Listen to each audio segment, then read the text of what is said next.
Hello everyone. Welcome to केनी studies. आज है 1 जुलाई और आज के करंट अफेयर सेशन में हम जिन टॉपिक्स को कवर करेंगे वो टॉपिक्स हैं। सबसे पहले हम शुभांशु शुक्ला के बारे में देखेंगे, ये काफी चर्चा में रही है। इसके साथ ही हम देखेंगे क्वांटम कंप्यूटिंग वैली के बारे में। देन हम देखेंगे इंटरनेशनल पोटैटो सेंटर के बारे में। इसके साथ ही देखेंगे हाल ही में चर्चा में रही K6 हाइपरसोनिक सबमरीन के बारे में। देन हम देखेंगे India middle east Europe economic corridor के बारे में। साथ ही ऑपरेशन चक्रा बी के बारे में देखेंगे और लास्ट में हम देखेंगे triple burden of malnutrition के बारे में। तो शुरू करते हैं। आज का फर्स्ट क्वेश्चन है,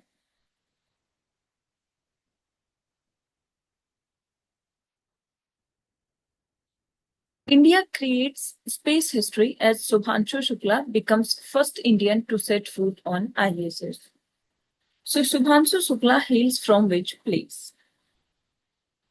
यहाँ पर आपसे पूछा जा रहा है, भारत ने अंतरिक्ष में इतिहास रच दिया। जैसा कि आपने सुना, शुभांशु शुक्ला ISS पर जो इंटरनेशनल स्पेस स्टेशन है वहां पर कदम रखने वाले पहले भारतीय बन गए। सो यहाँ पर आपसे पूछा जा रहा है कि शुभांशु शुक्ला किस जगह से संबंधित है। आपकी ऑप्शन है लखनऊ, वाराणसी, मेरठ या फिर आगरा।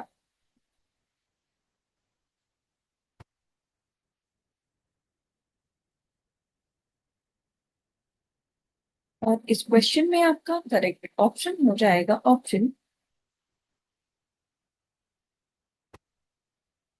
ए।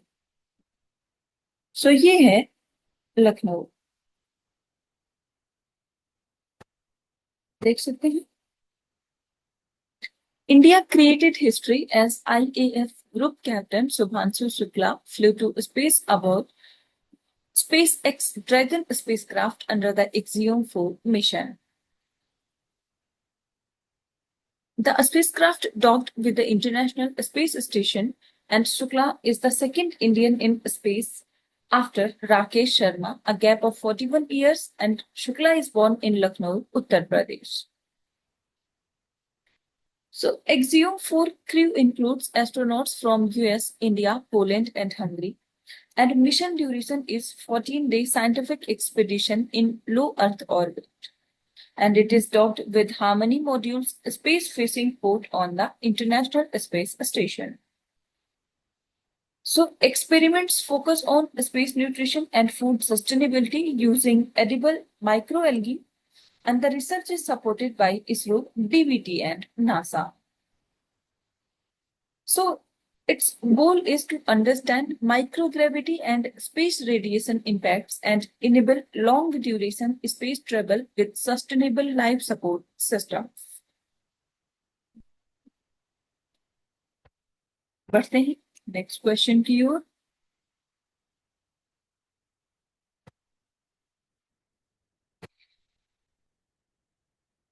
Where will India's first quantum computing valley be launched? सो यहाँ पर आपसे पूछा जा रहा है, भारत की जो पहली क्वांटम कंप्यूटिंग वैली है वो कहाँ पर लॉन्च की जाएगी। आपके ऑप्शंस हैं अमरावती, बेंगलुरु, पुणे या फिर Hyderabad.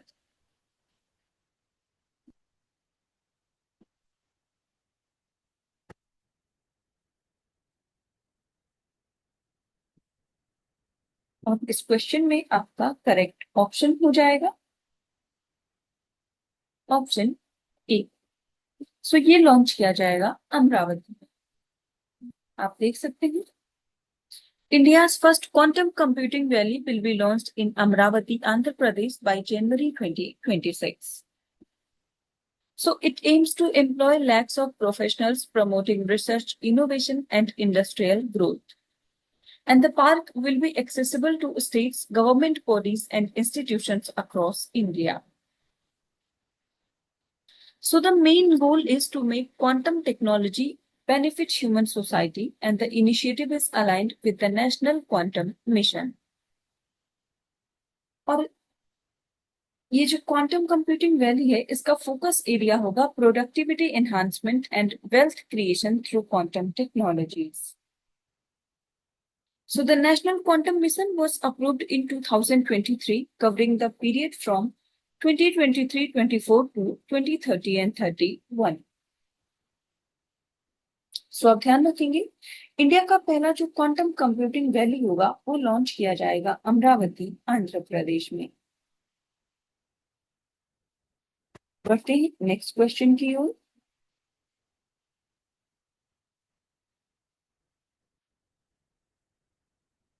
Consider the following statements regarding International Potato Center. So यहाँ पर जो अंतरराष्ट्रीय आलू केंद्र है उससे संबंधित कुछ कथन दिए गए हैं जिन पर आपको विचार करना है। फर्स्ट स्टेटमेंट है, The South Asia Regional Center of the International Potato Center is to be established in Agra, Uttar Pradesh. And second, the International Potato Center is headquartered in Lima, Peru, and is a part of the United Nations Development Program. और यहाँ पर आपसे correct statements पूछे जा रहे हैं। आपको बताना है इंटरनेशनल पोटैटो सेंटर से संबंधित यहाँ पर कौन से ऐसे स्टेटमेंट्स हैं जो कि करेक्ट हैं।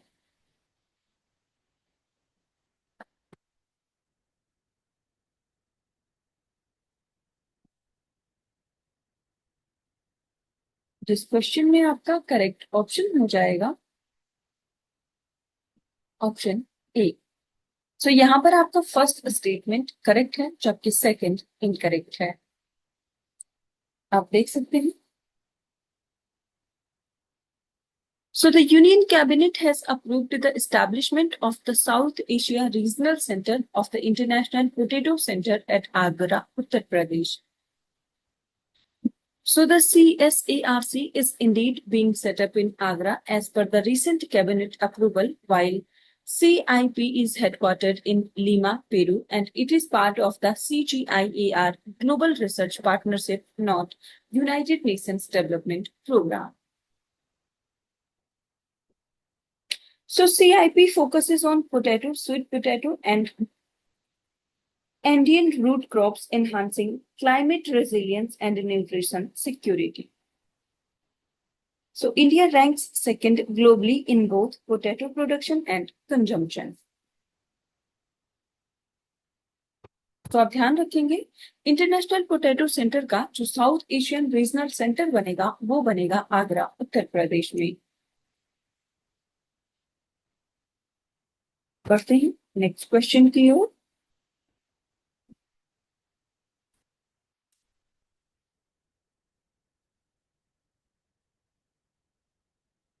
K6 hypersonic submarine launched ballistic missile is developed by which organization?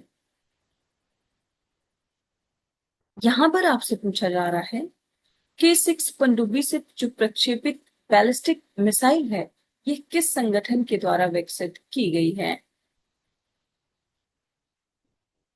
आपके ऑप्शंस हैं इंडियन स्पेस रिसर्च ऑर्गेनाइजेशन जिसे हम इसरो के नाम से जानते हैं, then Defence Research and Development Organisation DRDO, Bharat Dynamics Limited या फिर हिंदुस्तान एरोनॉटिक्स लिमिटेड। आपको बताना है K6 hypersonic submarine launched ballistic missile जो है ये किस ऑर्गेनाइजेशन ने डेवलप किया है।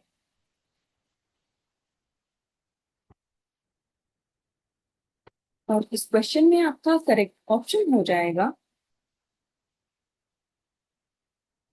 Option B. सो ये विकसित किया है DRDO ने। आप देख सकते हैं Recently, India is developing the K6 hypersonic submarine launched ballistic missile to strengthen strategic deterrence and naval power.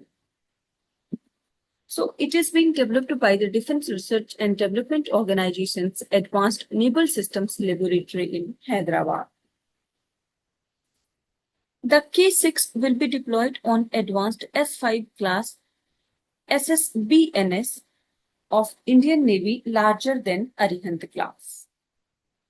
So DRDO की बात करें तो it is an agency under the Department of Defense Research and Development in the Ministry of Defense under Government of India. And it was formed in 1958 by the merger of the Technical Development Establishment and the Directorate of Technical Development and Production of Indian Ordnance Factories with the Defense Science Organization under the administration of Pandit Jawaharlal Nehru.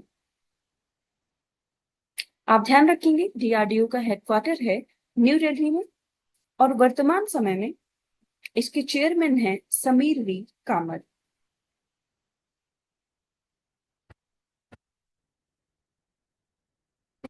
Next question की ओर.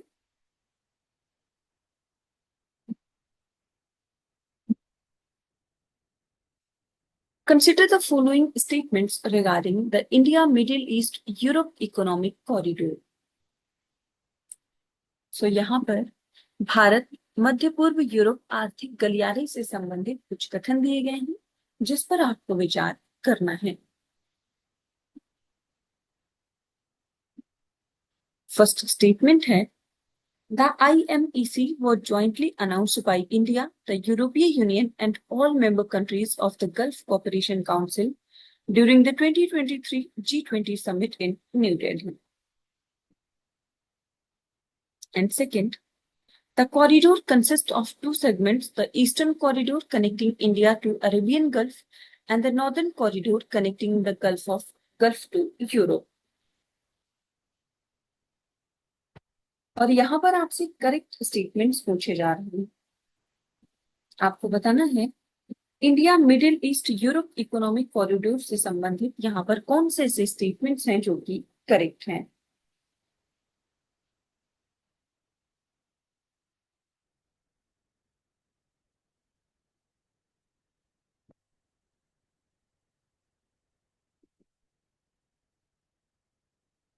और इस question में आपका correct option हो जाएगा option B. सो यहाँ पर second statement आपका करेक्ट है जबकि फर्स्ट इनकरेक्ट है. आप देख सकते हैं.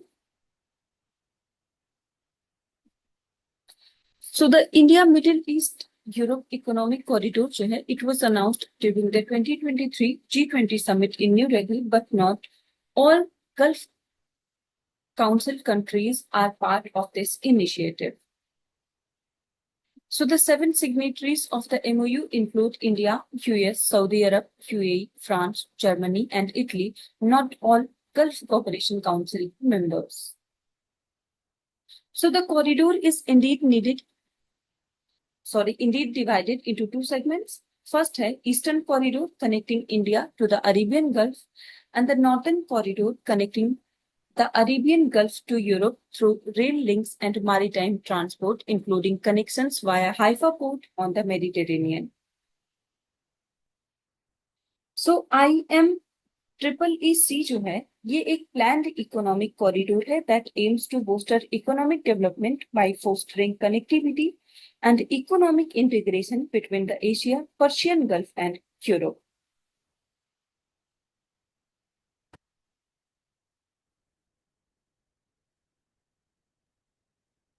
नेक्स्ट क्वेश्चन की ओर.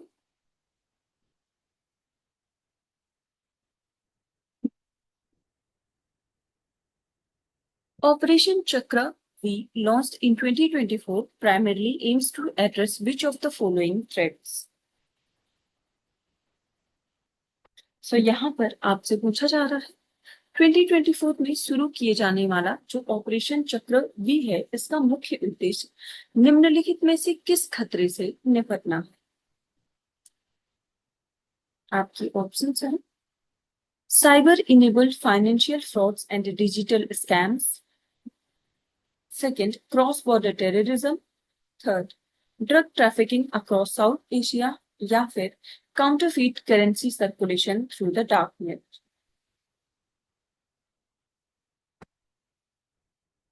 आपको बताना है कि जो चक्रव्यूह इनिशिएटिव है ये किस खतरे से निपटने के लिए शुरू किया गया है.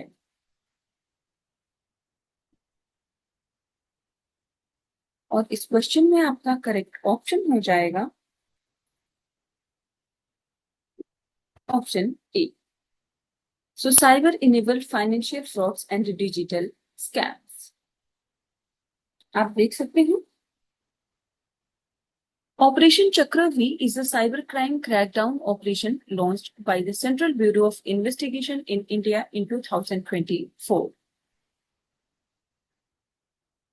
So it is part of a larger national and international initiative to combat online financial crimes that often have cross-border linkages. So the key objectives of Operation Chakra V is targeting cyber-enabled financial crimes, including tech support scams, online investments, investment frauds, fake job offers, impersonation frauds where fraudsters pose as government or corporate officials, dismantling fraud call centers and networks that target Indian and foreign nationals, then cracking payment down on digital frauds and use of fake or compromised identities. So international cooperation की बात करें तो agencies such as Interpol, FBI, Europol and CERT-IN were part of the operation, and these crimes often involve fraudsters in India operating scam networks targeting victims in USA, UK, Canada, Germany and other countries. सो आपने देखा कि ये जो operation चक्र we है, ये operation launch किया है सेंट्रल ब्यूरो ऑफ इन्वेस्टिगेशन ने, जिसे हम सीबीआई के नाम से जानते हैं.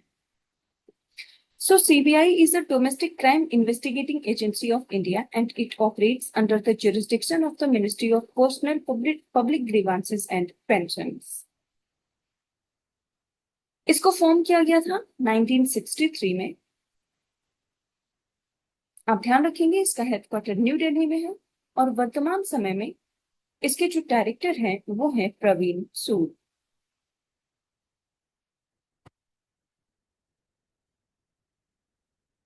बढ़ते हैं नेक्स्ट क्वेश्चन की ओर.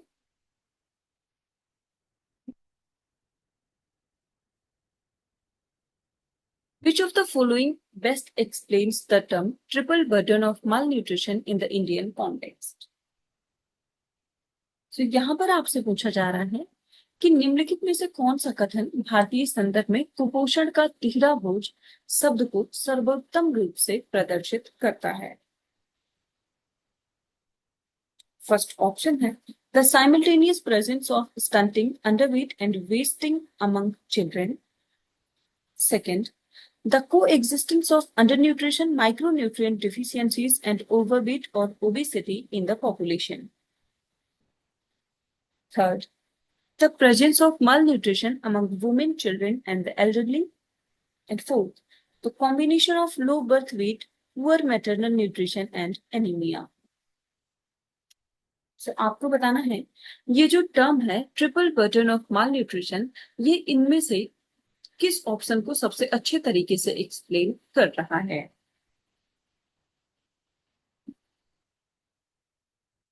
इस क्वेश्चन में आपका करेक्ट ऑप्शन हो जाएगा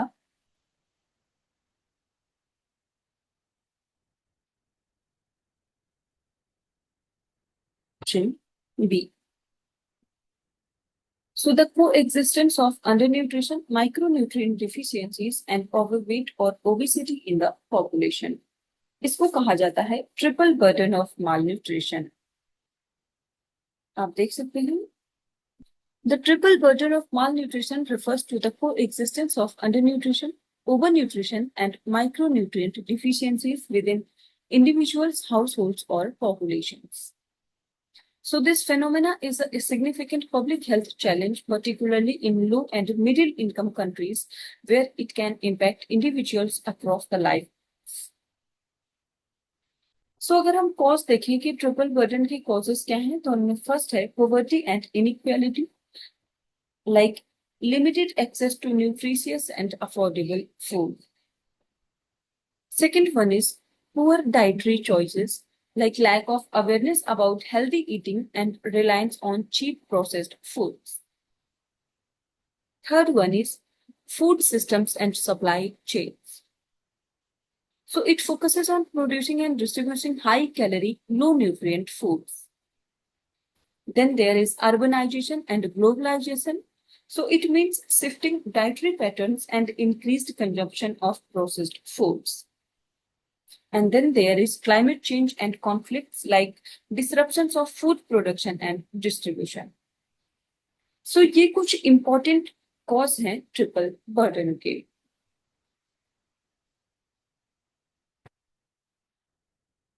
तो आज के करंट अफेयर सेशन में इतना ही. Thank you for watching. Do like share and subscribe.